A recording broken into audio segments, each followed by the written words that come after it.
Hello everyone. Before we start, make sure to like and subscribe to the channel. And leave a comment with where you're from and what time you're watching. That way, YouTube will keep showing you stories just like this one. Now, let's begin. The drive from Madison to Milwaukee usually takes about an hour and 20 minutes, but on Thanksgiving night, the empty interstate stretched ahead like a black ribbon under the November moon. My graduation from nursing school in 2008 meant I'd been making this exact trip for over a decade now, always promising Mom I'd text when I got home safe. That night, stomach still full of turkey and green bean casserole, I had the heat cranked up and some true crime podcast playing through the speakers. The host was describing how predators often work in pairs when my headlights caught something moving near the tree line. At first I thought it was just a deer. Wisconsin has millions of them. But then I saw it was smaller, walking weird, favoring one side like it was hurt bad. I pulled over about 30 feet ahead of where I'd seen it, leaving the engine running because something deep in my gut told me to keep the car ready. When I cracked my door open, the dome light illuminated the shoulder, and there it was. This medium-sized dog, maybe 40 pounds, brown and white patches, dragging its back left leg. Poor thing looked like it had been clipped by a car. Not bad enough to be dying, but definitely needing help. The way it whimpered when it tried to walk made my nurse instincts kick in hard. I grabbed the blanket from my back seat, the one I keep for emergencies, thinking I could wrap it up and get it to the emergency vet clinic near my apartment. The dog stayed about 15 feet away, not running but not coming closer either, just standing there shaking in the cold Wisconsin air. That's when I heard the other car approaching behind me, which wasn't unusual, except it slowed down and stopped maybe 20 feet back. No headlights though, which struck me as strange because the highway was dark as hell that night, just their parking lights glowing amber. I figured maybe they saw my hazards and thought I needed help. Happens all the time on these rural stretches. But then, both doors opened at the exact same time, synchronized like they'd practiced it, and two people got out. In my side mirror, I could only make out their shapes against the faint light from their car interior before they shut the doors. One was definitely bigger, broader shoulders, and they both moved with this purposeful walk that made every alarm bell in my head start ringing. "Buster, there you are, buddy," the smaller one called out, voice carrying clear in the still night air. But something about the tone was all wrong, too rehearsed like reading from a script. The dog didn't react at all, didn't turn its head, didn't wag its tail, nothing. Just kept looking at me with those pain-filled eyes. The bigger one started making kissing sounds, the kind you'd make to call your pet, but he was walking toward my car, not toward the dog. My hand was still on the door handle, half in and half out of the driver's seat, when the smaller one said something that made my whole body go rigid. "Ma'am, could you help us grab him? He doesn't trust strangers, but if you're already out of your car." The dog was between us and them, but neither of them was looking at it. They were both looking at me. Every self-defense class I'd ever taken, every warning my dad had drilled into me since I was 16, it all crystallized in that moment. I yanked my leg back into the car so fast I knocked my knee against the steering column, slammed the door, and hit the lock button. The bigger one broke into a run the second my door closed, and I mean full sprint, covering the distance to my car in seconds. His fist hit my window hard enough that I thought it might crack, and his face pressed against the glass, mouth moving, saying something I couldn't hear over my own screaming. My transmission was still in park, and my fingers felt thick and clumsy as I fumbled for the gear shift. The smaller one had circled around to the passenger side, trying the handle, then pounding on that window too, and between their bodies blocking my mirrors, I couldn't see anything behind me to reverse safely. The dog just stood there through all of this, hadn't moved an inch despite the chaos, and that detail hit me even through my panic. A real injured dog would have bolted or at least reacted to two people running and yelling. I threw the car in drive instead of reverse, flooring it forward, tires squealing on the asphalt. In my rearview mirror, illuminated red by my taillights, I saw them running back to their car, and that's when I noticed they'd left both doors open the whole time, ready for a quick pursuit. My speedometer hit 80 before I even realized it, taking the curves of that dark highway way too fast. But I didn't slow down until I saw the lights of a gas station about 3 miles ahead. My phone was in the cup holder and I grabbed it at a red light, calling 911 with fingers that wouldn't stop trembling. The operator kept me on the line while I pulled into the gas station, parking right in front of the doors where the cameras and lights were. I gave her the mile marker, described the car as best I could.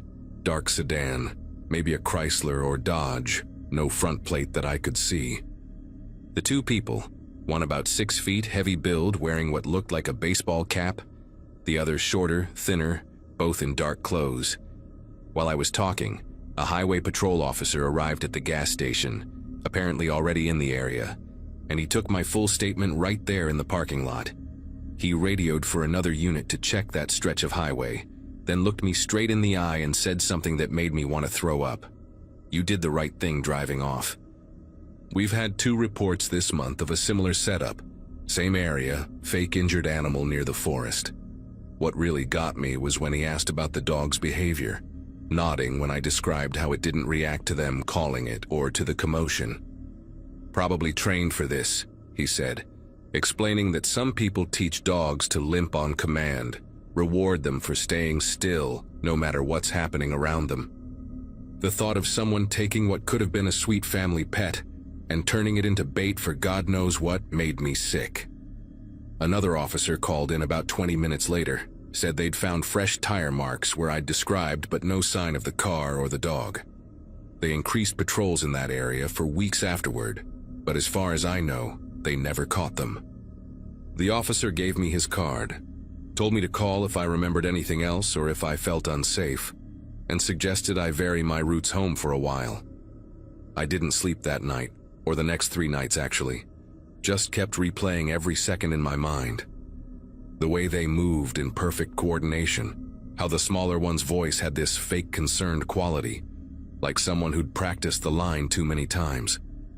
I started researching similar incidents online and found a rabbit hole of forum posts from truckers and late-night drivers across the Midwest.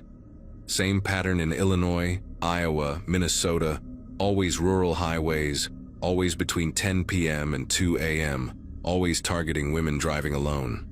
Some posts described different bait scenarios, a person flagging for help whose partner hides in the ditch, abandoned baby carriers on the shoulder that are empty when you get close, even fake accident scenes.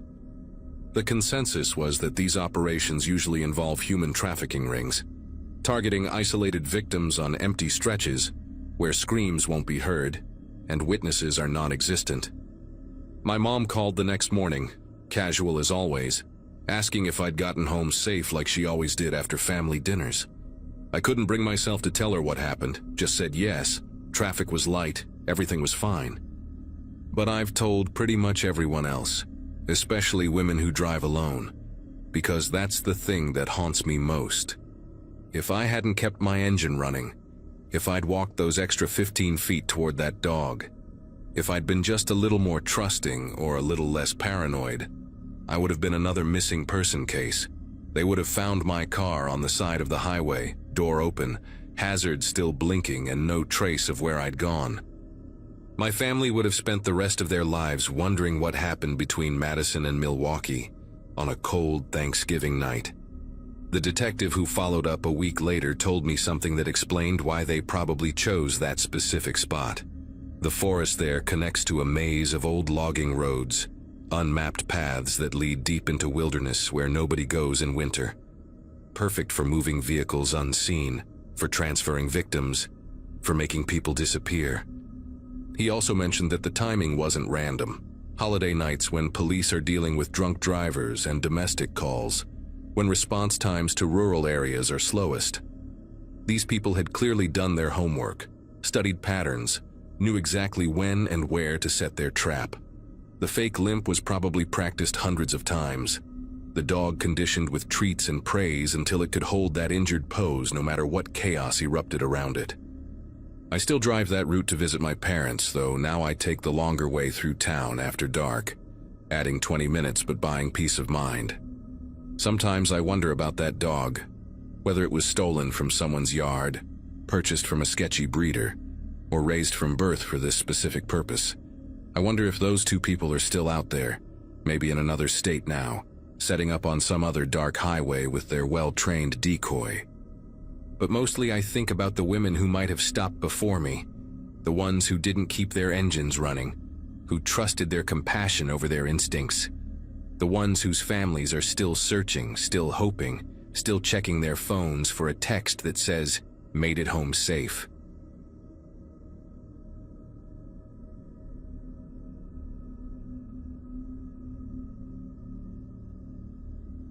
Denver gets quiet when it snows, and that November night was no exception as I walked Cooper through the empty streets near my apartment. My boots crunched against the fresh powder while Cooper, my golden retriever mix, pulled against his leash, nose buried in every interesting smell along Colfax Avenue. I'd moved into the second-floor unit 6 months earlier, right after signing the divorce papers that officially made me single again at 29. The building was one of those converted Victorians from the 1920s, complete with rattling radiators and floors that announced every footstep, but Cooper and I had made it home. That night started like any other.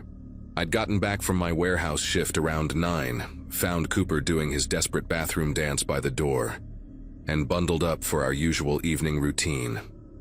The temperature had dropped below freezing, and thick snowflakes drifted down steadily, muffling the few sounds of passing cars and turning Denver into something from a snow globe. We made our way past the dumpsters behind the building, Cooper taking his time despite my constant shivering, and I remember noticing how untouched everything looked, like nature had thrown a white blanket over the whole neighborhood. After Cooper finished marking his usual spots, we circled back to the front entrance, passing the old fire escape that clung to the side of our building like a skeleton. Snow had accumulated on every step and platform, creating perfect, undisturbed layers that must have been building up for hours. Something caught my eye as I glanced up at my living room window on the second floor. The curtains I always kept closed were parted slightly in the middle, creating a narrow gap where warm light spilled out into the darkness. Strange, I thought, but figured the old radiator must have kicked on and created enough air movement to shift the fabric. Cooper raced up the interior stairwell ahead of me, leaving wet paw prints on the threadbare carpet, while I trudged behind him, feeling every hour of my shift in my lower back. As we approached apartment 2B, I could hear my TV through the door, but something was different about the sound. I distinctly remembered leaving it on ESPN for the Lakers game, but now I was hearing what sounded like a weather report, that droning meteorologist voice talking about storm systems and weekend forecasts. I unlocked the door and Cooper burst inside, immediately heading for his water bowl in the kitchen while I stood in the doorway, staring at the TV. The local news was on, showing some reporter standing in the snow downtown. But I knew for certain I'd been watching basketball before we left. The remote sat on the coffee table exactly where I'd left it, and for a second I wondered if maybe the cable had glitched, or the game had ended early. I kicked off my wet boots, hung Cooper's leash on the hook, and walked over to grab the remote, switching back to ESPN where the game was still going, fourth quarter with 5 minutes left. My apartment wasn't much, just a basic one-bedroom with a living room that opened to a tiny kitchen. But I'd gotten used to every sound it made, every way the floorboards creaked, and something felt different that night. The air seemed warmer than it should have been, like the heat had been running longer than the 20 minutes we'd been gone. And there was this smell I couldn't quite place, something like wet wool mixed with stale cigarette smoke. Cooper had finished drinking and was now sniffing around near the coat closet by the front door, his tail low and his body tense in that way dogs get when they sense something wrong. I walked over to pull him away, figuring maybe a mouse had gotten in through the walls again when I heard it. A cough. Not loud, kind of muffled and quick, like someone trying to hold it in, and it came from inside the closet. Every muscle in my body locked up, that primitive freeze response when your brain realizes danger before you fully process what's happening. Cooper started growling, this low rumble I'd never heard from him before, his fur standing up along his spine as he faced the closet door. The blood was pounding so hard in my ears I could barely think straight. but I managed to grab Cooper's collar and slowly back toward my bedroom, trying to remember if I'd left my phone in there or if it was still in my jacket pocket. The closet door was one of those old accordion-style ones that never quite closed right, and through the gap at the bottom, I could see the shadow of feet. Work boots, from what I could tell, sized way bigger than mine, with snow still melting off them, creating small puddles on my hardwood floor. My brain went into this weird overdrive mode, simultaneously screaming at me to run, while also cataloging stupid details like how those puddles were going to warp the wood if they sat there too long. Cooper's growling got louder, more aggressive, and whoever was in that closet shifted their weight, making the door rattle slightly on its track. I kept backing up, pulling Cooper with me, when my hip hit the corner of the kitchen counter and knocked over the ceramic bowl where I kept my keys, sending it crashing to the floor. The sound was like a gunshot in the tense silence, and immediately I heard movement from the closet, fast and deliberate, like someone preparing to come out. Without thinking, I yanked Cooper into my bedroom and slammed the door, turning the pathetic little push-button lock that wouldn't stop anyone determined to get in. My hands were trembling so bad I could barely pull my phone from my jacket pocket, nearly dropping it twice before managing to dial 911. While the phone rang, I pressed my ear against the bedroom door and heard heavy footsteps moving through my apartment, not trying to be quiet anymore, just walking around like they owned the place. The dispatcher answered, and I whispered as clearly as I could that someone had broken into my apartment and was still there, giving my address on Colfax Avenue twice because I was so panicked I wasn't sure if I was making sense. She told me units were on the way, to stay where I was, stay on the line, but all I could focus on was the sound of my kitchen drawers being opened, the metallic sliding noise they made, and knowing exactly which drawer held my kitchen knives. The footsteps moved from the kitchen toward the hallway that led to my bedroom, slow and deliberate, and I could hear this raspy breathing that wasn't mine or Cooper's. I grabbed the baseball bat I kept beside my bed, a leftover from my softball league days, and positioned myself between Cooper and the door, trying to control my own breathing so I could hear better. The dispatcher kept asking me questions, but I could barely process them, just kept whispering that he was getting closer. "Please hurry. He's right outside my door now." Then the footsteps stopped, and for maybe 10 seconds that felt like hours. There was complete silence except for Cooper's low, continuous growl, and my heart hammering against my ribs. The doorknob rattled just once, a testing kind of turn to see if it was locked, and then I heard him laugh, this quiet, raspy chuckle that made my whole body go cold. Not angry or frustrated, just amused, like this was all some kind of game to him. I heard him walk back down the hallway, and then came sounds I'll never forget. My couch cushions being moved, papers rustling, drawers opening and closing in my living room desk. He was searching for something, or maybe just going through my things because he could, because he'd been in my space while I was gone, and now felt entitled to it. The dispatcher said police were 3 minutes out, but 3 minutes feels like a lifetime when there's only a thin door and a useless lock between you and someone who broke into your home. Through the bedroom window, I could see the snow still falling steadily, the fire escape outside covered in white, just like I'd seen it from the ground, except now I realized those perfect, undisturbed layers I'd noticed earlier had been a lie. He must have brushed the snow back into place after climbing up, covering his tracks, which meant he'd put thought into this, planned it, watched me leave with Cooper before making his move. Suddenly I heard sirens in the distance getting louder, and the sounds from my living room stopped immediately. Fast footsteps crossed my apartment, and I heard my front door slam open so hard it hit the wall. I stayed frozen in place, bat still raised, Cooper pressed against my legs, listening to those heavy boots running down the interior stairs. The dispatcher was saying something, but I couldn't focus on her words. Just waited until the sirens were right outside my building before I finally unlocked my bedroom door with shaking fingers. My apartment looked like a tornado had gone through it.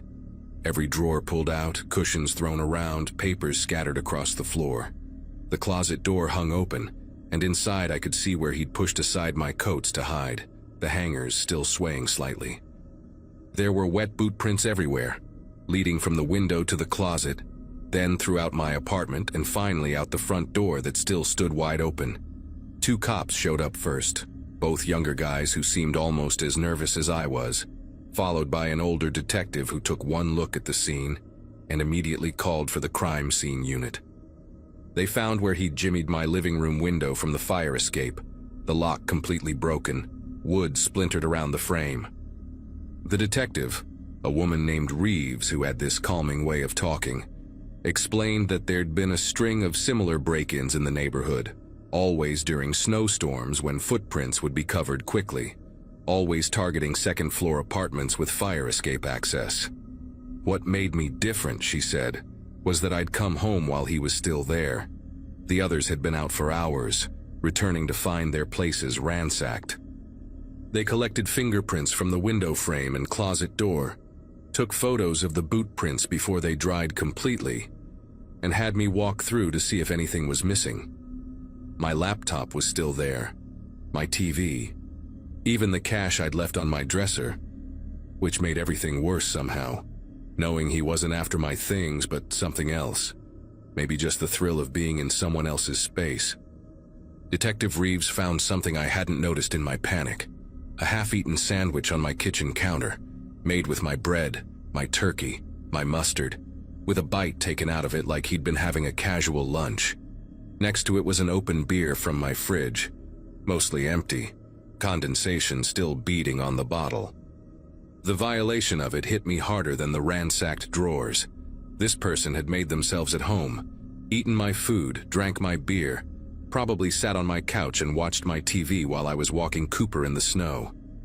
She bagged everything for evidence and mentioned they'd found similar scenes at other break-ins. The intruder always helping himself to food, always leaving that signature half-eaten meal behind like some kind of calling card. Cooper hadn't left my side since the police arrived, pressing against my legs whenever anyone moved too suddenly, and I knew he'd sensed the danger before I had, tried to warn me with his body language that something was wrong with that closet. They caught him 5 days later, trying the same thing 3 blocks away at another Victorian conversion. The homeowner had installed a security camera after hearing about the break-ins, and it caught him clear as day, climbing the fire escape during another snowstorm. Gregory Watts was his name, 43 years old, had been living in his car since getting evicted 6 months earlier. Detective Reeves called to tell me they'd found items from all the break-ins in his car, including a notebook where he'd written down addresses, schedules, details about the residents. My entry was there. 2B Colfax, single male, dog, walks 9:30 p.m. most nights, works late shift. He'd been watching us for weeks, learning our routine, waiting for the perfect snowy night. The court gave him 18 months and I got a victim notification letter saying he'd be eligible for parole in 9. I moved out the next month, found a place on the ground floor with better locks and no fire escape, though Cooper and I still do our evening walks. But even now, whenever it snows, whenever I come back to find something slightly out of place, a curtain shifted, or a cushion moved, I think about that cough from the closet and check every door, every window, every hiding spot before I can breathe normally again.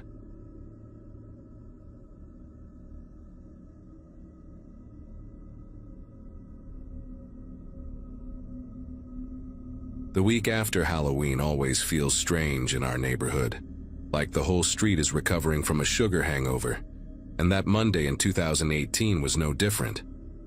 I'd just gotten my daughter Chloe to bed around 8:30, which was a miracle considering she was still wired from all the leftover candy I'd stupidly let her have after dinner. Being 33 with a 6-year-old meant most of my evenings looked exactly like this one. Kitchen cleanup, lunch prep for tomorrow, and if I was lucky, maybe 45 minutes of whatever show I was binging before passing out on the couch. We lived in this little ranch-style house just outside Jefferson City. Nothing fancy, but it had a good school district and a big backyard where Chloe could play. The divorce had been finalized that spring, and honestly, those first few months of just the two of us had been harder than I'd expected. But by November, we'd found our rhythm. Around 9:30, right as I was folding the last of Chloe's school uniforms, the doorbell rang. Now, nobody ever came to our door that late on a Monday, especially not in early November when it got dark by 6 and the temperature dropped into the 40s. Through the peephole, I could see two figures in dark hoodies standing on my porch, both probably teenagers from their height and build, though I couldn't make out their faces with the hoods up.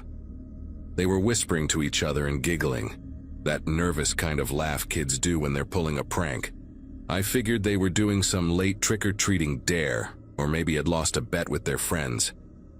Without opening the door, I flicked the porch light on and off twice, my universal signal for nobody's buying what you're selling, and watched through the side window as they looked at each other, laughed harder, then jogged down my driveway and disappeared into the darkness of the street. I went back to the laundry, but something kept nagging at me about the whole thing. Maybe it was how they'd stood there. Not quite right. Like when you see someone in a play trying too hard to act natural. The taller one had kept his head tilted down the entire time, and the shorter one's giggle had this weird rhythm to it, almost mechanical, like he was forcing it out at regular intervals. But I brushed it off because, honestly, teenagers are weird, and after teaching 3rd grade for 5 years before having Chloe, I'd seen kids do stranger things for attention. I made myself a cup of chamomile tea, checked that the front door was locked, twice actually, and settled into the living room with my laptop to finish some lesson plans for my online tutoring students. 10 minutes later, I heard it. A soft tapping on glass, deliberate and spaced out perfectly. Tap, tap, tap, pause, tap, tap, tap, pause. The sound was coming from the back of the house, from the sliding glass door that opened onto our deck. My whole body went rigid in that awful way where you want to move but can't quite get your muscles to cooperate. The tapping continued, patient and steady, and I could picture someone standing out there in the darkness of my backyard, knuckles against the glass, waiting. The motion sensor light back there had been broken since September. I'd been meaning to fix it but kept putting it off, so whoever was out there was doing this in complete darkness. I grabbed my phone and crept toward the kitchen, staying low, keeping away from the direct line of sight to that glass door. From where I crouched behind the kitchen island, I could barely make out a shape through the glass door, just a dark silhouette against the slightly lighter darkness of the yard beyond. It wasn't moving, just standing there, one arm raised like it was about to knock again. The figure seemed taller than I remembered either of those kids being, but maybe it was just the angle, or maybe one was standing on my deck furniture. I dialed 911 but didn't hit call yet. What would I even say? That someone knocked on my door and now they're in my backyard. The tapping started again, but this time it was different, lower on the door, like whoever was out there had knelt down or bent over. Then I heard something that made my chest tighten. The subtle rattle of the door handle being tested, gentle at first, then a bit more insistent when it didn't budge. My phone screen lit up my face in the darkness, and I swear the silhouette outside shifted, like it had noticed the glow. I held my breath and watched as the shape moved sideways along the glass, disappearing from view, and for maybe 20 seconds, there was nothing, just the hum of the refrigerator and my own heartbeat pounding in my ears. Then came a scraping sound from the other side of the house, metal on wood, and I realized with horrible clarity what was happening. They were checking the windows. The scraping moved from the guest bedroom window to the bathroom, getting closer to Chloe's room. That broke my paralysis completely. I hit call on 911 and stood up, not caring anymore if they saw me because nobody was getting near my daughter's window, not while I was conscious and breathing.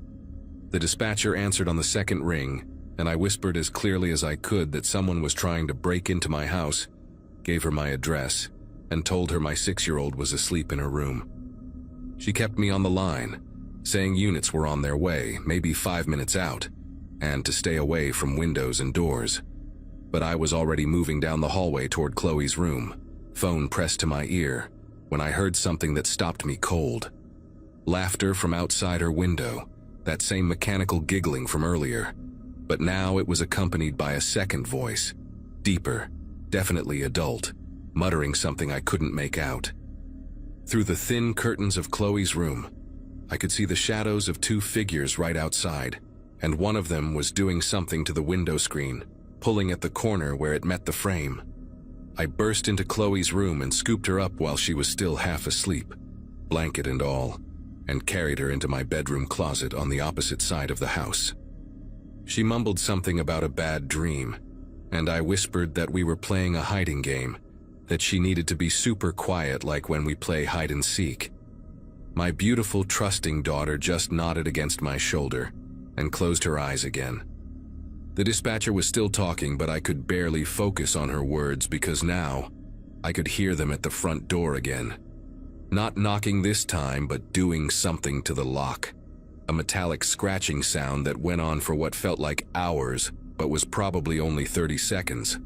Then suddenly silence. Complete, total silence. Even the dispatcher seemed to sense it because she stopped asking questions and just said, "Officers are 2 minutes out. Stay where you are." We sat in that closet, Chloe breathing softly against my neck, me trying not to hyperventilate, surrounded by the smell of my winter coats and old shoes. Then I heard something that to this day makes me nauseous when I think about it. Footsteps on the roof. Slow, careful footsteps directly above us, moving from the edge toward the center of the house. Our attic access was in the hallway ceiling, just a simple pull-down panel with a folding ladder, and I'd never even thought to check if it locked from the inside. The footsteps stopped right about where that panel would be, and I heard a creaking sound, the kind old wood makes when weight shifts on it. The dispatcher must have heard my breathing change because she whispered that officers were pulling onto my street now, 30 seconds away. The sirens came before the footsteps could move again, and immediately the sounds on the roof turned into scrambling, running, like squirrels but heavier, moving fast toward the back of the house. I heard a thump that must have been someone jumping down, maybe onto the deck, and then nothing. The dispatcher told me to stay put until the officers cleared the scene, and I held Chloe tighter, feeling her little heartbeat against mine. When the police finally gave the all clear and I carried Chloe back to her bed, she was completely asleep, unaware of how close we'd come to something terrible. The officers found footprints in the flower bed below her window. The screen had been cut with what looked like a box cutter, and there were scratch marks on the front door lock, like someone had tried to pick it with amateur tools. But here's the part that still keeps me up at night. The reason I'm sharing this story now, years later, after we've moved to a different state entirely. The next morning, one of the officers came back with a detective, and they asked to see my security camera footage. I'd forgotten about the camera completely. My ex had installed this cheap wireless one by the front door the previous year, and honestly, I rarely checked it. We pulled up the app on my phone and scrolled back to the night before, and what we saw made the detective immediately call for additional units. The first person at my door, the shorter one I'd thought was a teenager, was wearing what looked like a rubber Halloween mask, one of those old man ones with wrinkled skin and wispy gray hair. But it was the taller figure that made everyone in the room go quiet. It was definitely an adult man, probably in his 40s, wearing a teenager's face mask, the kind that just covers the front of your face with elastic bands. The video showed him pulling something from his pocket while the other one rang the doorbell. It was a roll of duct tape. The detective told me they'd been tracking similar attempts in 3 other neighborhoods around Jefferson City that week, always targeting single mothers, always using the same method of sending the masked decoy to the front while the man tried to find another way in. They caught them 2 days later trying the same thing at a house in Fulton, about 20 miles away. The man turned out to be a registered sex offender from Arkansas who'd been violating his parole, and his accomplice was his 19-year-old nephew who he'd convinced to help him. When they searched the man's van, they found zip ties, tape, rope, and a journal with addresses and notes about the routines of different women and their children. My address was in there, along with notes about what time I usually turned off the lights when I left for work, and that I had a young daughter who went to Riverside Elementary. They'd been watching us for at least 2 weeks before that night. I testified at the trial, and he got 25 years. We moved the following summer, and even now, whenever someone knocks on my door after dark, even when I'm expecting them, I check every window and door twice before I go to bed.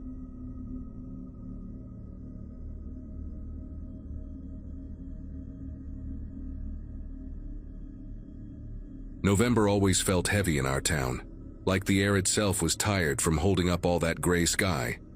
I'd just turned 17 that September, same week I got my learner's permit, and everything about that fall felt like waiting for something to start. My best friends Garrett and Jenna lived on the same cul-de-sac as me, had since we were in elementary school, and we did everything together.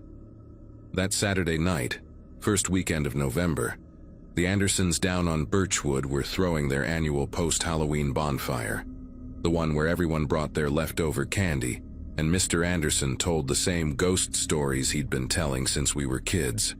We went every year, mostly for the tradition now, watching the younger kids jump at the scary parts while we roasted marshmallows and talked about college applications. The fire was dying down around 11 when we decided to walk home, taking the long way through the neighborhood, because none of us wanted the night to end yet. The streets were empty except for a few porch lights and the occasional jack-o'-lantern still glowing on someone's steps, most of them already soft and caving in on themselves. Garrett was doing his terrible impression of Mr. Anderson's voice, making Jenna laugh so hard she had to stop walking, and I remember thinking how perfect everything felt, how these were the moments I'd miss next year when we were all at different schools. We were about 4 blocks from the bonfire when I noticed the van for the first time, this dingy white panel van with rust eating through the wheel wells, crawling along behind us maybe 50 feet back. The weird thing was how it would slow down every time we passed under a streetlight, like the driver was trying to get a better look at us, then speed up slightly in the dark patches between. Garrett was still goofing around, hadn't noticed anything, but Jenna caught my eye and I could tell she'd seen it too. The way her shoulders got tight and she moved a little closer to us. Tried to keep my voice casual when I suggested we cut through the park, thinking maybe the van was just heading the same direction by coincidence. But when we turned onto Sycamore, the van turned too, keeping that same creepy distance. The engine made this low, rumbling sound, not quite healthy, like something was loose under the hood, and I could hear it getting louder and softer as the driver played with the gas pedal. Jenna grabbed my arm then, her fingers digging in through my jacket, and whispered that we should call someone. But who were we going to call? Our parents would freak out, maybe ground us for walking home so late, and we weren't even sure if anything was really wrong yet.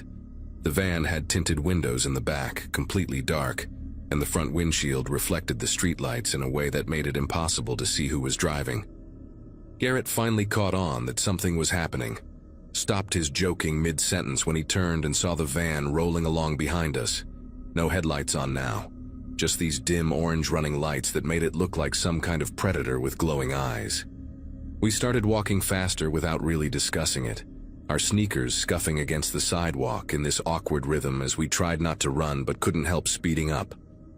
The van sped up too, engine growling louder, and then did something that made my whole body go rigid with fear. It pulled ahead of us suddenly, maybe 100 feet, and turned into a driveway on the right side of the street, killing all its lights completely. The house it had pulled into was dark, no cars in the driveway except for the van now, and I knew the family that lived there, the Carters, had gone to Florida for a week because their daughter was in my chemistry class, and she'd been complaining about missing the bonfire. The van just sat there in the shadows next to their garage, engine ticking as it cooled, waiting for us to walk past. We stopped dead in the middle of the sidewalk, the 3 of us breathing hard even though we hadn't been running yet, and I could hear Jenna's teeth chattering even though it wasn't that cold. Garrett suggested we cross the street and go back the way we came, but before we could move, the van's reverse lights flashed on, these harsh white rectangles in the darkness, and it started backing out of the driveway, slow and deliberate. The driver had turned the engine back on but kept the headlights off, and the van was rolling backward down the street toward us, weaving slightly like the driver was watching us in the side mirror instead of looking where they were going. That's when we ran, all 3 of us at the same time, no discussion needed, just pure instinct taking over. We cut hard left through someone's yard, my foot catching on a garden hose and nearly sending me face first into their lawn gnome collection, Jenna pulling me up by my elbow as we scrambled between 2 houses. Behind us, I could hear the van's engine roar as it accelerated, tires squealing as it tried to turn around in the narrow street, and then the sound of a car door slamming that sent ice through my veins. We burst into the backyard of a house I didn't recognize, motion sensor floods blazing to life and lighting us up like we were on stage, and Garrett was already pulling out his phone, his hands fumbling with the passcode.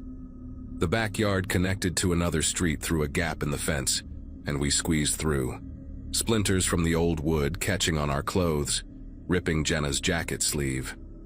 I could taste copper in my mouth from running so hard, and my legs felt disconnected from my body, like they belonged to someone else who just happened to be carrying me along.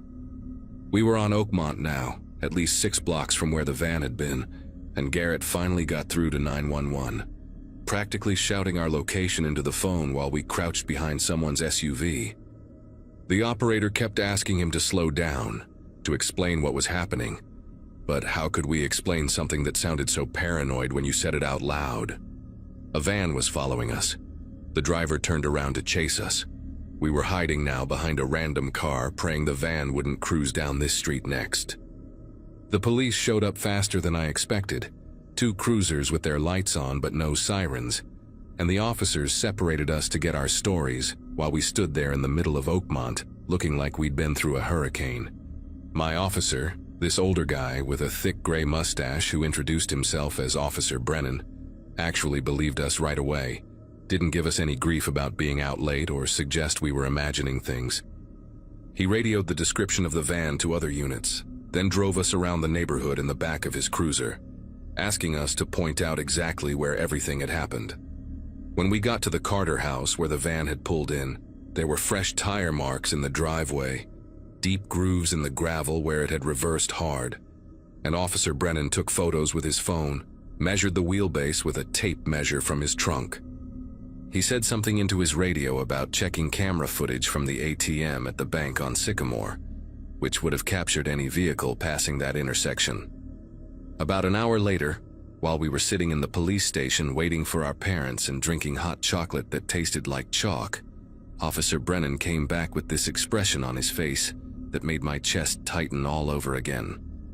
They'd found the van, he said, abandoned in the parking lot of Westfield Middle School, still warm, driver's door hanging open. The weird part was what they found inside. 3 rolls of duct tape, a box of zip ties, and a notebook with addresses written in it, including several houses in our neighborhood with the days and times written next to them. The Carter house was on the list with "out of town" written beside it, and there were notes about 3 targets, with descriptions that matched me, Garrett, and Jenna pretty well, down to Jenna's purple backpack and Garrett's varsity jacket. The van had been reported stolen from a plumbing company 2 towns over 3 days earlier, and they never found who'd been driving it that night, despite pulling prints and checking every security camera they could find. Our parents went into full protective mode after that, driving us everywhere for weeks, installing new security systems, organizing neighborhood watch meetings that packed the community center. The detective assigned to our case, a woman named Diane Lawson who wore these thick-rimmed glasses and always had a coffee stain somewhere on her shirt, told us we'd likely been watched for days, maybe weeks, that whoever was in that van had been planning something specific. She showed us footage from the bank ATM that caught the van passing by earlier that evening, before the bonfire even started, just circling the neighborhood in slow loops. You could make out a figure in the driver's seat, baseball cap pulled low, but the quality was too grainy to get any real details. The notebook had our routines written down: when we walked to school, when we stayed after for clubs, when we typically hung out at the park on weekends, and Detective Lawson said we were lucky we'd varied our pattern that night by going to the bonfire. The middle school where they found the van had security cameras too, but whoever ditched it there knew exactly where the blind spots were, parking in the one corner where 3 broken cameras created a perfect dead zone. The only glimpse they got was a figure in dark clothes walking quickly away from the van, heading toward the tree line at the back of the school property, and by the time the K-9 unit arrived, the trail had gone cold at the creek that ran behind the playground. What haunted me most were the small details the detective mentioned almost offhandedly. Fresh scratches on the inside of the van's rear doors, like someone had been testing the locks from inside, and a receipt from a hardware store dated that morning for the zip ties and tape, paid in cash at a store 40 miles away. Whoever it was had driven 40 miles just to buy those supplies where no one would recognize them, then driven back to hunt us. For weeks after that night, every white van made me stop breathing for a second.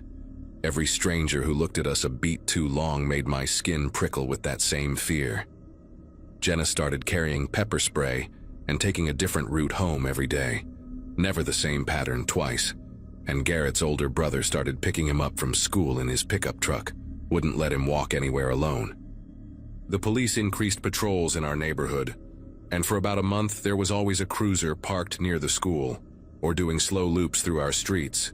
But eventually, things went back to normal, at least on the surface. Detective Lawson called us in December to say they'd connected our case to 2 similar incidents in neighboring counties. Same pattern with the white van and the notebook. But those kids hadn't been as lucky as us, hadn't run fast enough, though she wouldn't give us details about what had happened to them.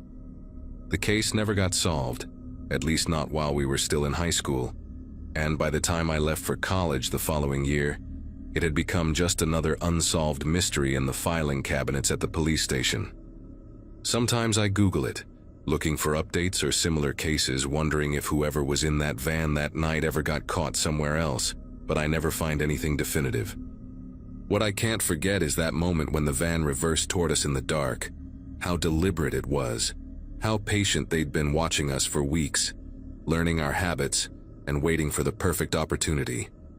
Jenna, Garrett, and I are still close, even though we're spread across different states now. And every November when we text each other around the anniversary, none of us mentions it directly, but we all know what we're really checking on, making sure we're all still okay, still here, still running faster than whatever was chasing us that night.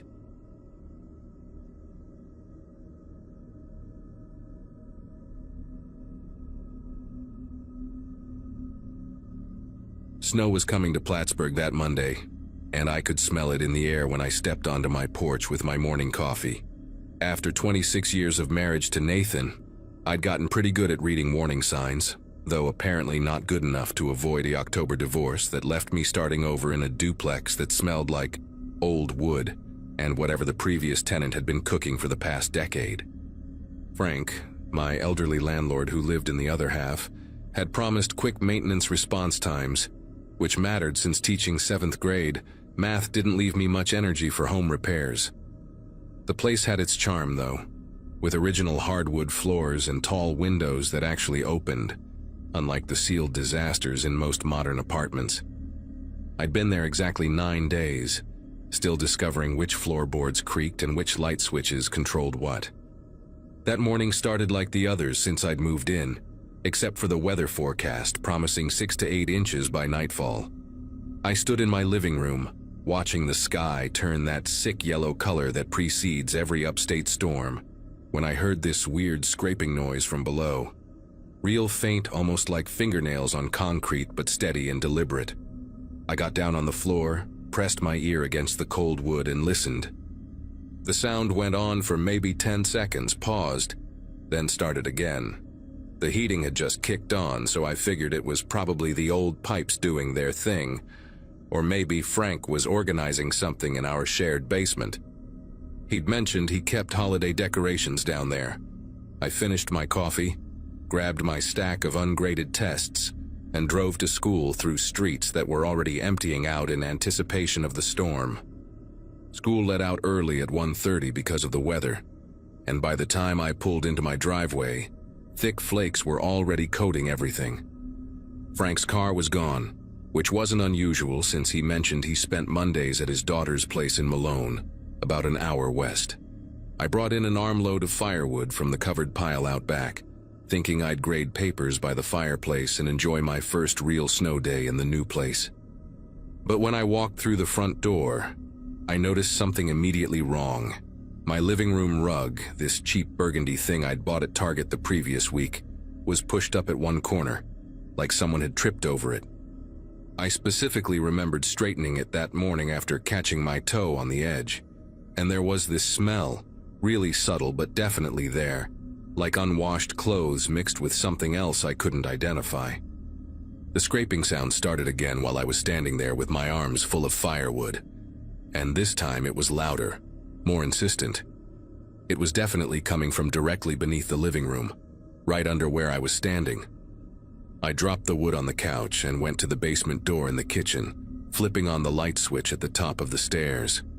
The single bulb down there barely illuminated anything beyond the wooden steps. I called out, asking if Frank was down there, even though I knew his car was gone. No response, but the scraping stopped immediately, like whatever was making the noise had heard me. I stood there at the top of those stairs for probably a full minute, listening to nothing but my own breathing and the tick of snow hitting the kitchen windows.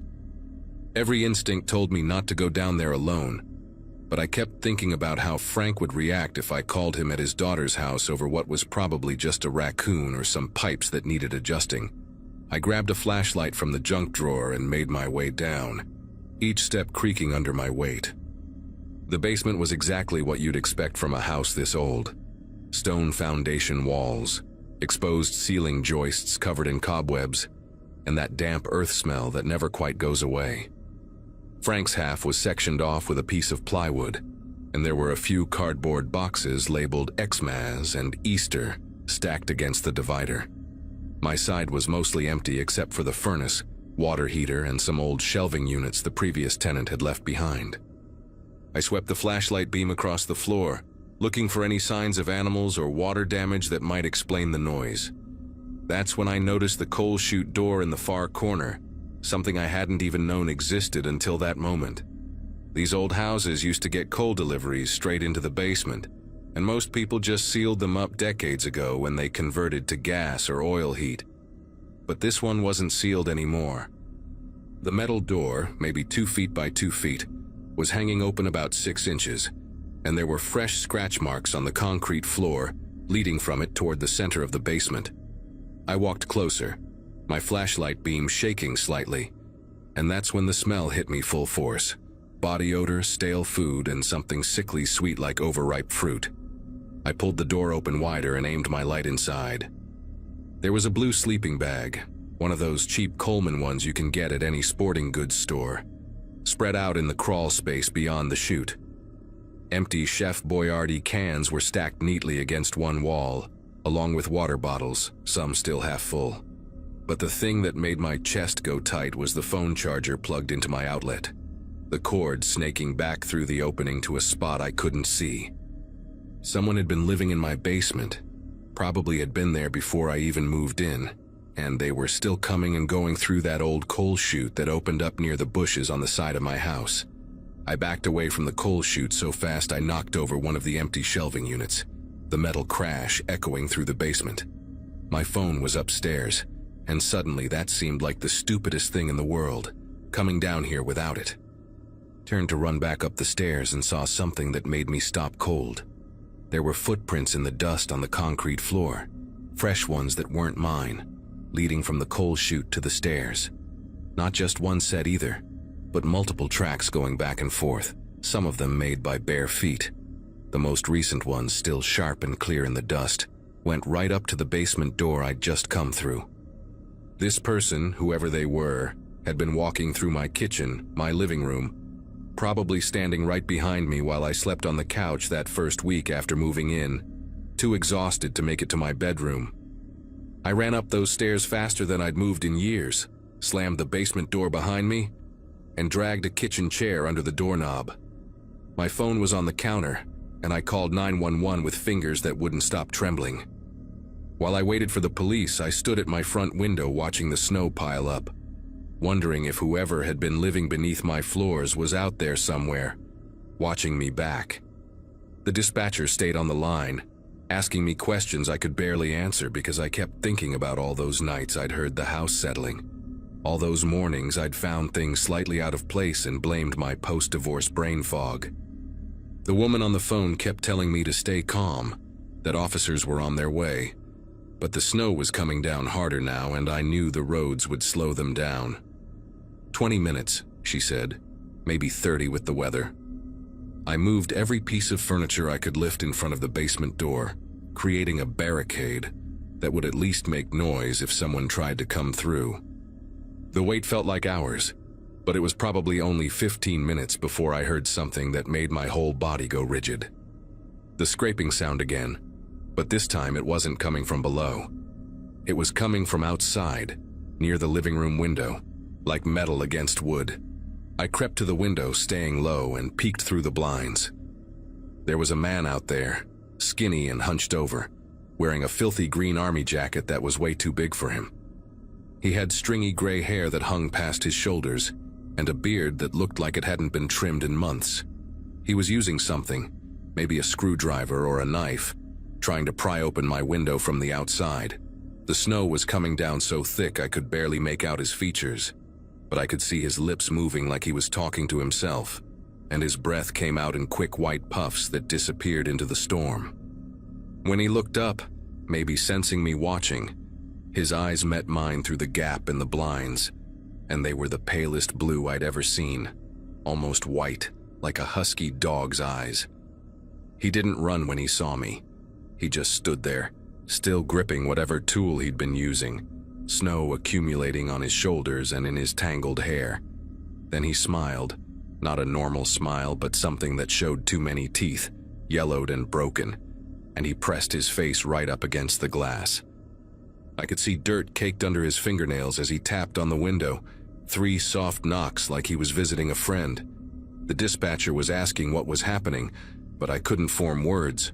The man outside tilted his head, studying me like I was something fascinating he'd discovered, and then he spoke loud enough for me to hear through the glass. He said my name, my actual first name, clear as day. Not yelling, not threatening, just conversational, like we were old acquaintances. He knew who I was. He'd probably gone through my mail, my papers, everything I'd thrown away since moving in. He knew my schedule, when I left for work, when I came home. He'd been living underneath me, learning me, and now with the police still minutes away and the snow creating a white wall around my house, he wanted me to know that he knew. I screamed at him to get away, that the police were coming, and that seemed to amuse him because he actually laughed, this wet, rattling sound that I could hear even through the window. Then he held up something in his other hand, and it took me a second to realize what it was. My spare house key, the one I'd hidden under a decorative rock by the back door my second day there. He dangled it between his thumb and finger, making sure I could see it clearly through the falling snow, and then he walked away from the window, disappearing around the corner of the house. The dispatcher was practically yelling at me now, telling me to get to a room with a lock to barricade myself in, but all I could think about was that he had a key, had probably always had it, and every night I'd locked my doors thinking I was safe. He could have walked right in whenever he wanted. I ran to my bedroom, slammed the door, and shoved my dresser in front of it, the wood scraping across the floor just like the sound I'd been hearing from the basement. I could hear him now, the front door opening. Not forced, not broken, just the normal sound of a key turning in a lock and the door swinging open on its hinges. His footsteps were slow and deliberate on the hardwood, and he was humming something, some tune I didn't recognize. The dispatcher said the police were 3 minutes out, maybe less, but I could hear him in my kitchen now, opening drawers, looking for something.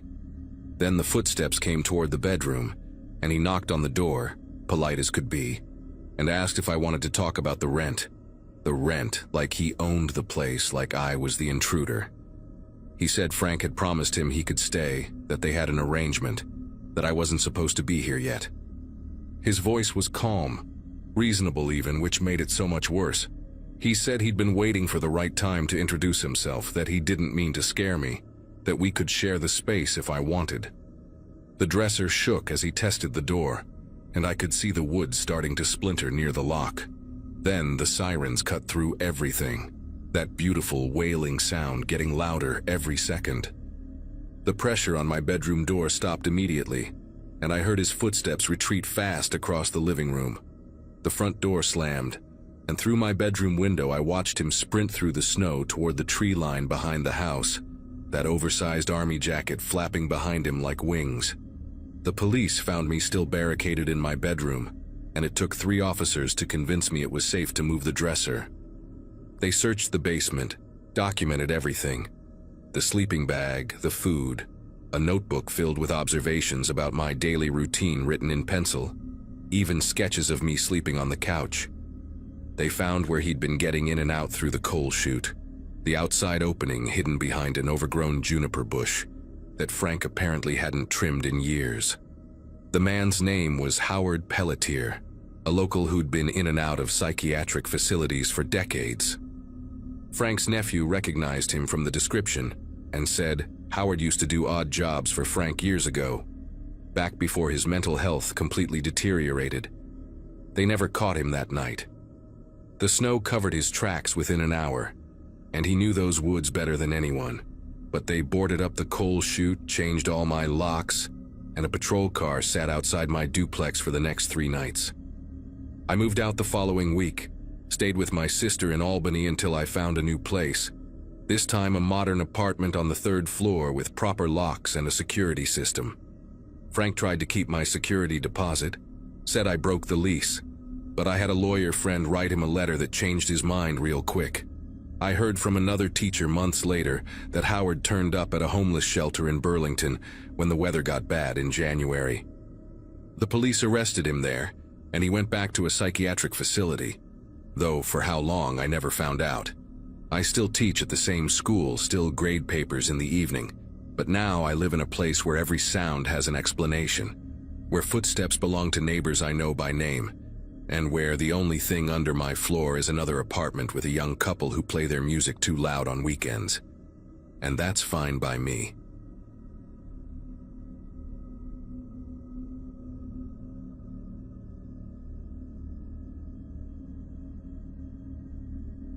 The cold had teeth that November night in Alaska, the kind that bites through 3 layers of clothing and makes your bones ache. I'd been hauling frozen seafood from Anchorage down to Fairbanks for about 6 years by then, enough runs to know every pothole and curve on the park's highway. My rig, a beat-up Peterbilt that had seen better days sometime during the Clinton administration, was parked at a pull-off near mile marker 147, one of those spots truckers use when the official rest areas are full or too far away. The heater was running on low, just enough to keep the frost from forming inside the windshield, and I'd wedged myself into the sleeper cab with my usual setup.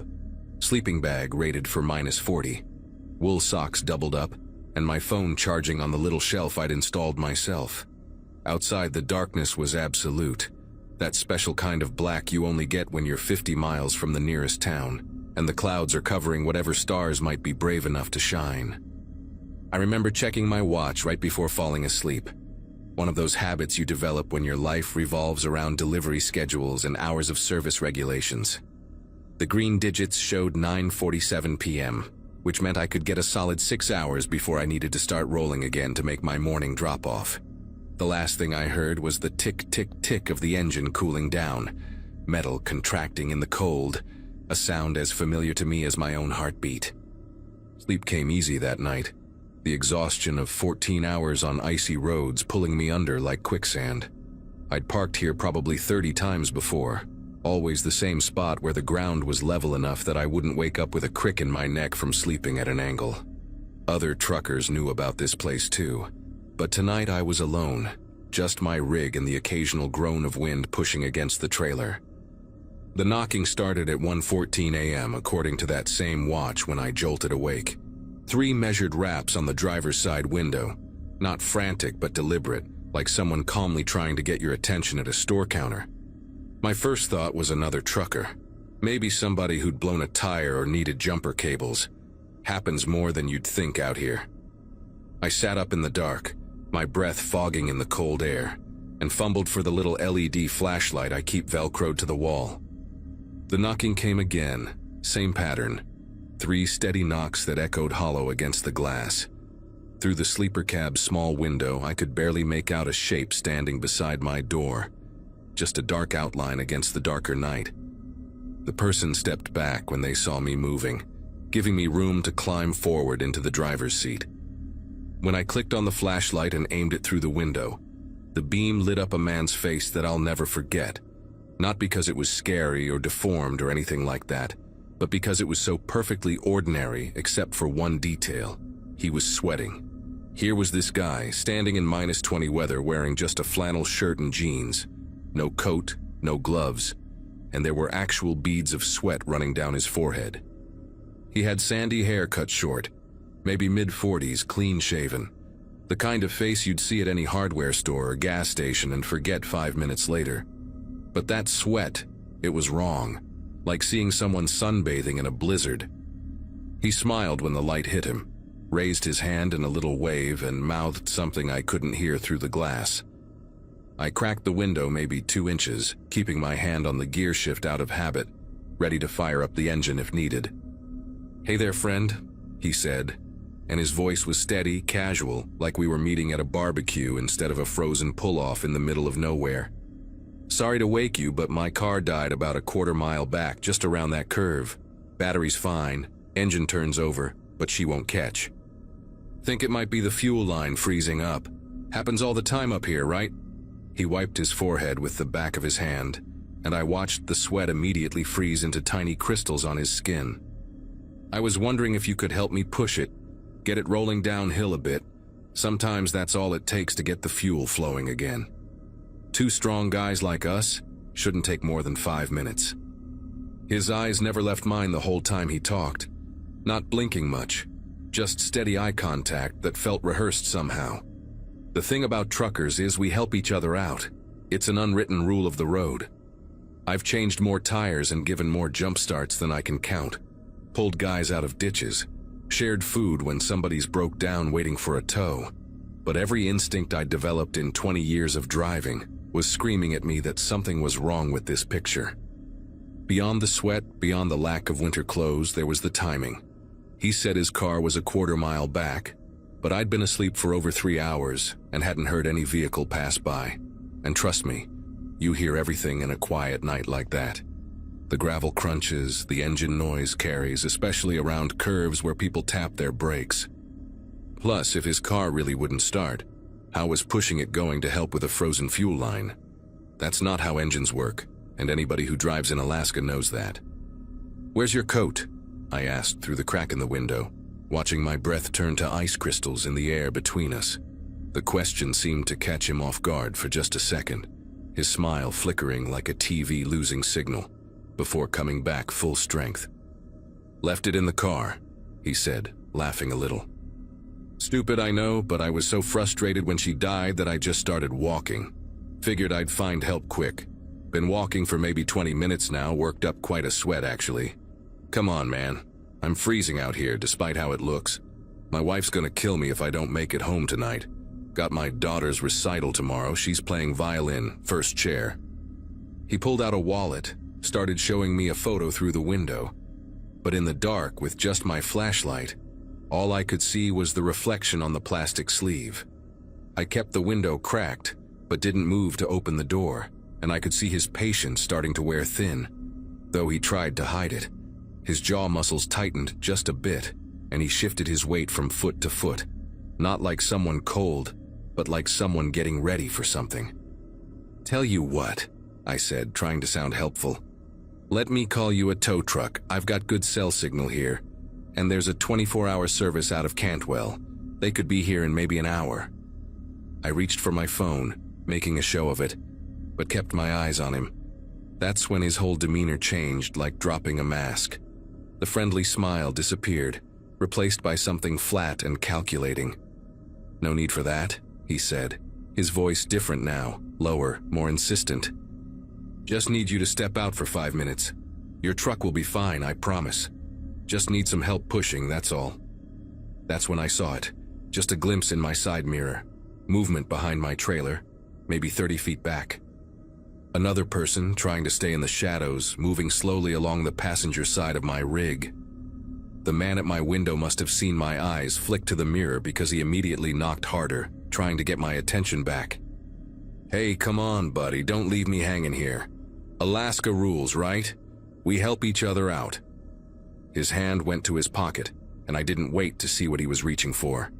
I cranked the engine, and the Peterbilt roared to life, diesel smoke billowing black in the cold air. The man jumped back from the door, and in my passenger mirror, I saw the second person sprint away from my truck, heading for the tree line. I slammed the truck into gear and hit the air release, the brakes hissing like angry snakes. The man was shouting something now, but I couldn't hear it over the engine noise, didn't want to hear it. As I pulled out, my headlights swept across the pull-off, and that's when I saw their vehicle, tucked behind a cluster of spruce trees where I hadn't noticed it before. A dark pickup truck with the engine running, exhaust visible in the cold, a third person sitting in the driver's seat. No broken down car, no mechanical trouble, just 3 people who'd been waiting in the dark for someone to stop. I gunned it onto the highway, checking my mirrors constantly for the next 10 miles, my heart hammering so hard I could feel it in my throat. My CB radio was crackling with static, and with shaking fingers I switched to Channel 19, the trucker's channel, to warn anyone else who might be heading that way. The chatter on the CB that night is what really made everything sink in. About 40 minutes after I'd gotten back on the road, still jumpy at every set of headlights in my mirrors, I heard another driver, handle was Kodiak Bear, talking about something that happened at the Broad Pass rest area, maybe 15 miles from where I'd been parked.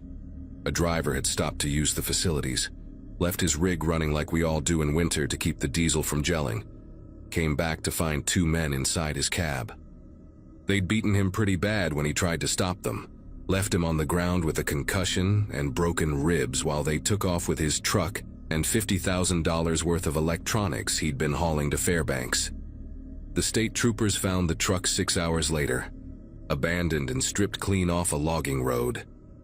Kodiak Bear said the driver was lucky to be alive, that the temperature had dropped to -30 that night, and if another trucker hadn't found him 20 minutes later, he would have frozen to death right there in that rest area parking lot. I made my delivery in Fairbanks the next morning, barely slept for the next 3 nights, kept seeing that sweating face at my window every time I closed my eyes. Filed a report with the troopers, described everything I could remember, but they said, without a license plate or better description of the vehicle, there wasn't much they could do. The officer I talked to, a woman who'd been working the highways for 15 years, told me I'd probably saved my own life by trusting my instincts. She said these kinds of setups were getting more common, groups targeting long-haul truckers because we often carry valuable cargo and always have diesel fuel, which sells good on the black market. The sweat on that man's face still bothers me when I think about it, and I finally figured out why he was sweating in that cold. Adrenaline, pure and simple. He was pumped up for violence, ready to do whatever it took to get me out of that cab. Now I sleep with a crowbar next to my bed in the sleeper, and I never crack my window for anyone at night, no matter how legitimate their story sounds. That pull-off at mile marker 147 is still there, but I never stop at it anymore. I'd rather drive an extra hour tired than park in that particular darkness again.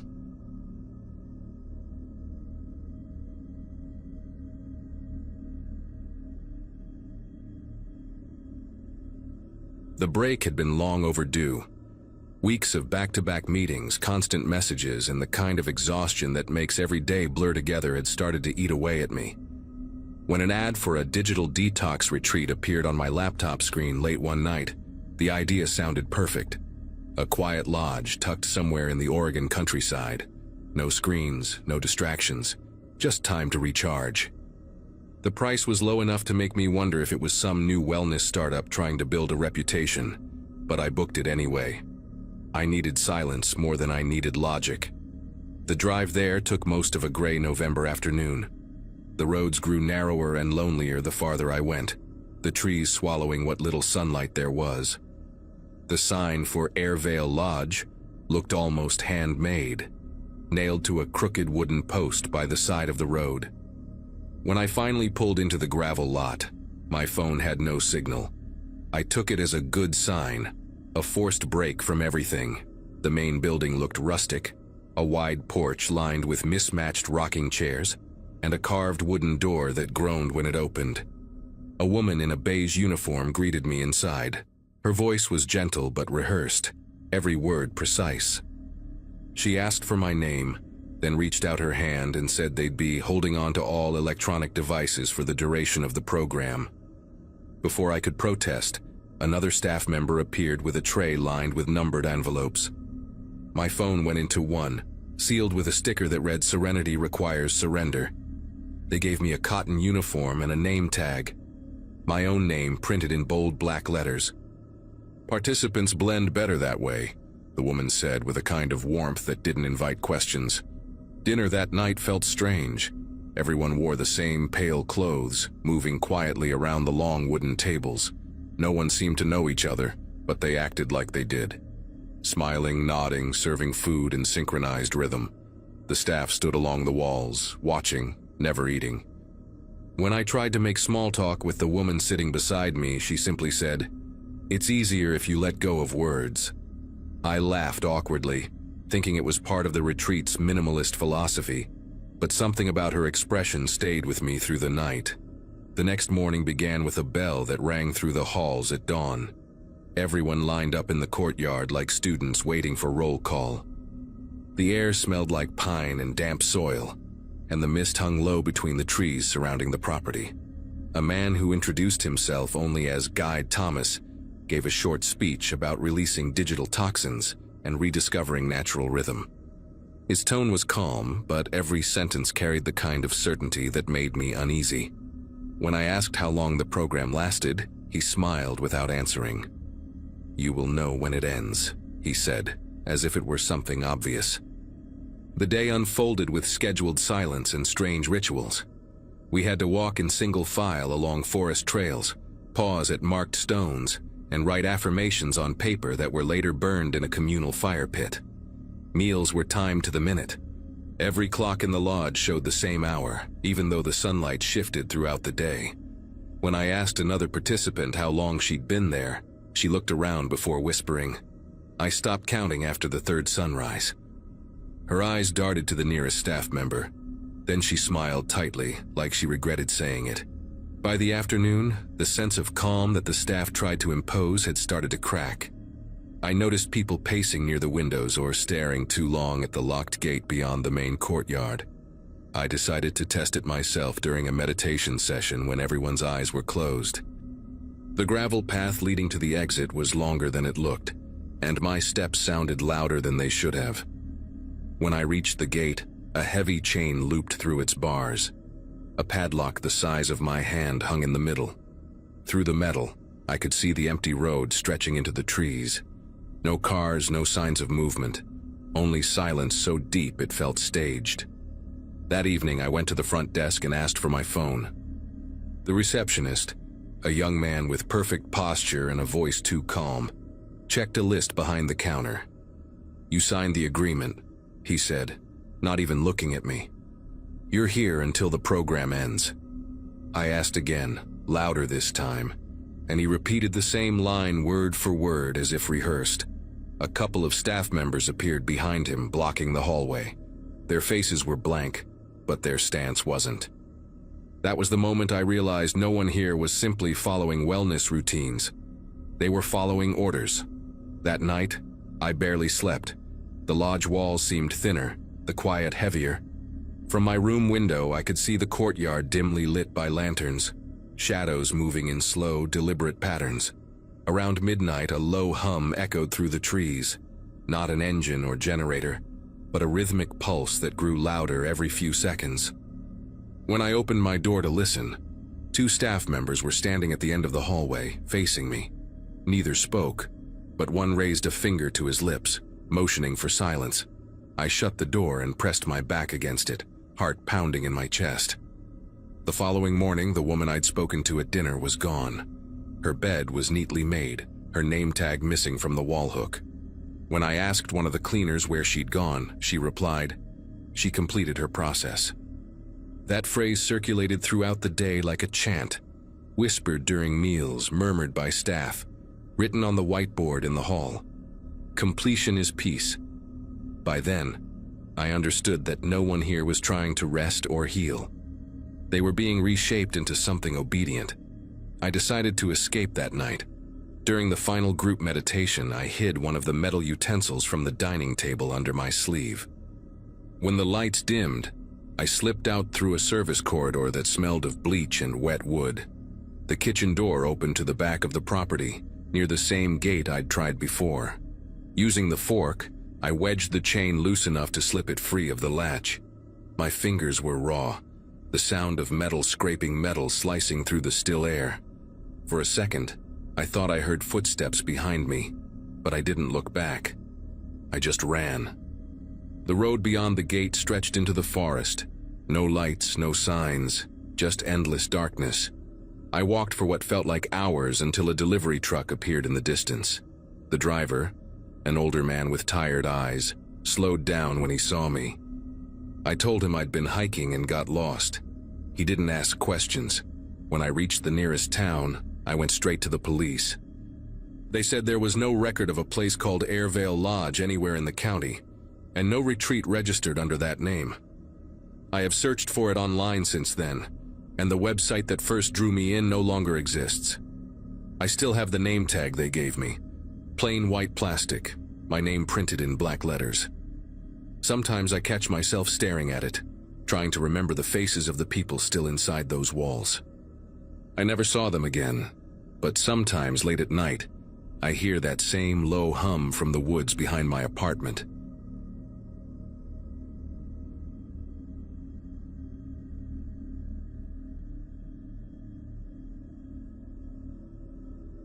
The coast feels different once the tourists are gone. The air turns sharp, the sand loses its warmth, and the ocean seems louder, as if it is reclaiming the silence. I had taken a last-minute freelance gig, planning to spend a quiet November in a small beach house outside a fishing village in Maine. The owner's photos showed weathered shingles, pale blue shutters, and a wraparound porch that faced the sea. It looked like the kind of place where time slowed down, exactly what I needed to finish a photo series before the snow came. The house itself stood a few miles from town, down a narrow road lined with pines. The front steps creaked under my boots as I carried my gear inside. It smelled faintly of salt and old books, the kind of musty comfort that hinted at years of damp air. The layout was simple. Kitchen and living room downstairs, 2 bedrooms on the main floor, and a staircase that ended at a locked door labeled storage only. The host had mentioned that the upper floor wasn't in use, so I didn't think much about it then. That first day passed quietly. I spent the afternoon walking along the dunes, catching the late sunlight breaking through thick clouds. When night came, the wind began to howl through the cracks in the window frames. The house groaned and shifted with every gust, but there was something peaceful about it. I made tea, edited a few photos, and fell asleep on the couch with the faint hiss of the ocean outside the window. Sometime in the middle of the night, a sound woke me. It was steady and rhythmic, not the wind, not the surf. Footsteps. Light but deliberate, pacing directly above me. I sat up, the couch springs creaking beneath me, and listened. The steps moved slowly from one end of the ceiling to the other, then stopped. My brain tried to rationalize it. Maybe pipes, maybe the house settling, but then a faint tune drifted through the air. Music. Something old, scratchy, like a record playing from another room. I turned off the lamp and held my breath, trying to locate the source of the sound. The melody had a strange quality, a waltz maybe, though the notes seemed warped and distant, like it was being played from behind thick walls. I checked the time. It was close to 3 in the morning. I finally grabbed my flashlight and climbed the stairs. Each step made the old boards groan under my weight. When I reached the door, the music stopped. The silence that followed felt heavier than the dark around me. I tried the handle. It did not budge. Locked. From the inside. I knocked softly, half expecting someone to answer, half hoping no one would. Nothing. My pulse hammered in my ears as I pressed my ear to the wood. Faint shuffling. A drag of movement like someone turning in place. Then, a single thump against the door. I stumbled back, nearly losing my balance on the steps. For a moment, I stood there frozen in disbelief, trying to make sense of what I had just heard. Eventually, I forced myself back downstairs, locked my bedroom door, and waited for daylight. The morning light made everything seem harmless again. I tried to laugh it off, telling myself I had probably been dreaming. Still, curiosity got the better of me. I walked around the outside of the house, camera in hand, tracing the roofline. The upper floor windows were there all right, 3 of them, boarded up, paint peeling away in uneven strips. No lights, no movement. Just the wind rattling the loose boards. I snapped a few photos more out of habit than intention, and went back inside to make coffee. When I messaged the host, I kept it polite. I asked if anyone might have been doing maintenance upstairs, mentioning the music. The reply came quickly. The house doesn't have an upstairs anymore. It was destroyed in a fire years ago. I stared at the screen, rereading it. I could still hear the footsteps in my head, the pattern of them, deliberate and human. I wanted to argue, to ask for proof, but something about the certainty in their message stopped me. Instead, I typed a short thank you and set the phone face down on the counter. That evening, I avoided going near the stairs. I cooked dinner with the radio on just to drown out the creaks of the house. Around midnight, the wind picked up again, carrying the smell of seaweed and smoke through a gap in the window frame. I sat in the living room, scrolling through my camera roll, when something caught my attention. One of the exterior shots I had taken that morning. In the reflection of an upstairs window, behind the warped glass, there was a faint outline of a person.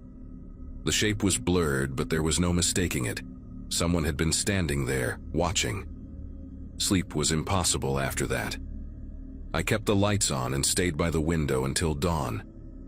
The next morning, I decided to check the attic space from the outside again. The boards over the windows looked undisturbed, but when I touched the edges, flakes of charcoal rubbed off on my fingers. Beneath the wood, the smell of burnt plaster seeped out, faint but distinct. I followed the scent around the back of the house and found a small hatch hidden under the eaves, sealed with rusted nails. It looked like no one had touched it in years. I packed my things that afternoon, told the host I had a family emergency, and left before the sky darkened. As I drove away, I glanced once in the rearview mirror. The upstairs windows were still boarded, but for a moment I could swear one of the boards shifted slightly, just enough for a sliver of darkness to peer through. I didn't stop to look again. I reached the main road and kept driving until the ocean was only a whisper behind me.